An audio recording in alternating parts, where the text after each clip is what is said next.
ప్రజాస్వామ్యంలో ప్రతి ఒక్కరికి నిరసన తెలిపే హక్కు ఉంటుందండి. ఈరోజు పెడనలో జరిగిన సంఘటన ఏంటంటే అక్కడ స్థానిక శాసనసభ్యులు గౌరవ మంత్రి గారు ఆ ప్రాంతంలో జరిగిన అవినీతి పైన అనేక ఆరోపణలు ఎదుర్కొన్న సందర్భంలో ఆ వివరాల గురించి మా పార్టీ నాయకులు అక్కడ పోస్టర్లు కానివ్వండి, కరపత్రాలు కానివ్వండి పంచుతూ ఉంటే వాళ్ళపైన పోలీస్ స్టేషన్ ఆవరణలోనే వాళ్ళపైన దాడి జరగడం చాలా బాధాకరం. అది మన ముక్త కంఠంతో మనందరం ఖండించాలి. ఎందుకంటే ప్రభుత్వాలు ఎప్పుడు ఏర్పడతాయి, ఏ పార్టీ వస్తుంది అనేది నిరంతరంగా జరిగే ప్రక్రియ.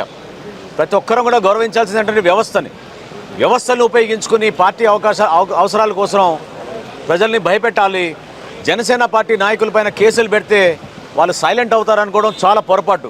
చిత్తూరు జిల్లాలో కూడా చాలా సంఘటనలు చూసాం. మన కిరణ్ రాయల్ గారి పైన చూసాం, యుగంధర్ గారి పైన చూసాం. ఎక్కడ కూడా జన సైనికులు తగ్గరు. జనసేన పార్టీలో ఉన్న ప్రతి ఒక్కరు కూడా వాళ్ళకి అండగా నిలబడతారు. ఎందుకంటే ఆ ధైర్యం మాకు మా పార్టీ అధ్యక్షులు పవన్ కళ్యాణ్ గారు ఇస్తూ ఉంటారు. కాబట్టి నిరంతరం ఈ ప్రభుత్వం చేస్తున్న అవినీతిని ఎండగట్టాల్సిన బాధ్యత జనసేన పార్టీకి ఉంటుంది.